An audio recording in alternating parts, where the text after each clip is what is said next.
South Korea is coming alert for E visa. আপনারা যারা চিন্তা ভাবনা করছেন সাউথ কোরিয়াতে অ্যাপ্লাই করবেন অথবা করেছেন, এই ভিডিওটা শুধুমাত্র তাদের জন্য।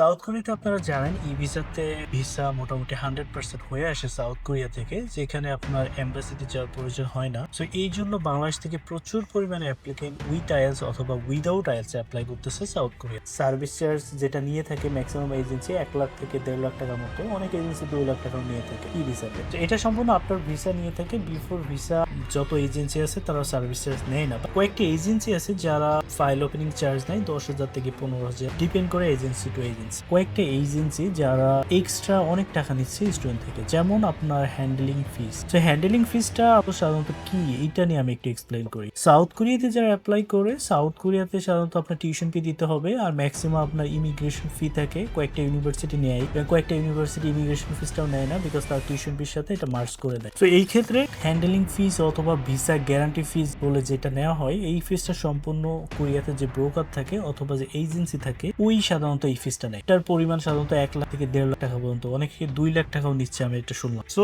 দক্ষিণ কোরিয়াতে অনেক এজেন্সি আছে যারা খুব ভালো কাজ করে উইকের এডুকেশন অফতে। এছাড়াও অনেক এজেন্সি আছে যারা খুব ভালো কাজ করতেছে, আপনার হ্যান্ডলিং ফিস অথবা বিফোর ভিসা কোনো রকম কোনো টাকা নিচ্ছে না। আপনারা অ্যাপ্লিকেশন করার আগে সাউথ কোরিয়াতে ই ভিসাতে অবশ্যই ক্লিয়ারলি জেনে নেবেন কোথায় কত টাকা লাগবে, আগে থেকে জেনে নেবেন। ইউনিভার্সিটিতে কোনো রকম গ্যারান্টি অথবা এইরকম বলে কখনো টাকা নিবে না। কোনো এজেন্সি গ্যারান্টি দিয়েও সাউথ কোরিয়াতে এটা করতে পারবে না। আর ই ভিসাতে যেহেতু অলমোস্ট 100% রেশিও থাকে, সেহেতু আপনার এক্সট্রা কোনো টাকা দরকারই আসে না। তো আমি বলবো এই যে স্ক্যামটা হচ্ছে বাংলাদেশে, অনেক হিডেন চার্জ দিচ্ছে অনেক এজেন্সি। তো যখন এগ্রিমেন্ট করবেন, এগ্রিমেন্ট ক্লিয়ারলি যাতে মেনশন করা থাকে সবকিছু, এবং কোনো এজেন্সির মাধ্যমে ফাইল ওপেন করলে ক্লিয়ারলি কথা বলে তারপর ফাইল ওপেন করবেন এবং প্রসেসটা করবেন। সাউথ কোরিয়াতে মোটামুটি ই ভিসাতে ভিসা রেশিও খুবই ভালো ছিল লাস্ট সেমিস্টারে, এই সেমিস্টারেও আমরা আশা করতেছি খুবই ভালো থাকবে। আপনারা উইকের এডুকেশন আসতে পারেন। উইকের এডুকেশন আমি নিজে এখানে কাউন্সিলিং করতেছি, আমার সাথে ডিরেক্টলি কথা বলতে পারেন, এছাড়াও আমার কাউন্সিলরদের সাথে কথা বলতে পারেন।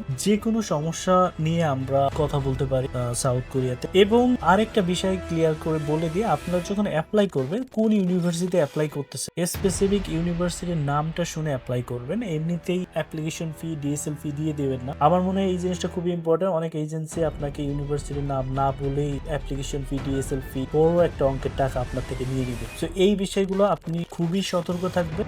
হ্যান্ডলিং ফিজ অথবা হিডেন চার্জ এবং কোন ইউনিভার্সিটি অ্যাপ্লিকেশন করতেছেন, এই বিষয়গুলো মাথায় রেখে সবকিছু আগে থেকে কথা বলে, যে এজেন্সিতে যাবেন সেই এজেন্সির ফেসবুক রিভিউ এবং ফেসবুকটা দেখে তাদের সম্পর্কে জেনে তাদের সাথে কথা বলে সবকিছু ক্লিয়ার করে যদি ভালো লাগে আপনি অ্যাপ্লাই করতে পারেন। আপনার জন্য শুভকামনা রইল সাউথ কোরিয়াতে, ইনশাল্লাহ আপনি যেতে পারবেন। ভালো থাকবেন, আল্লাহ হাফেজ।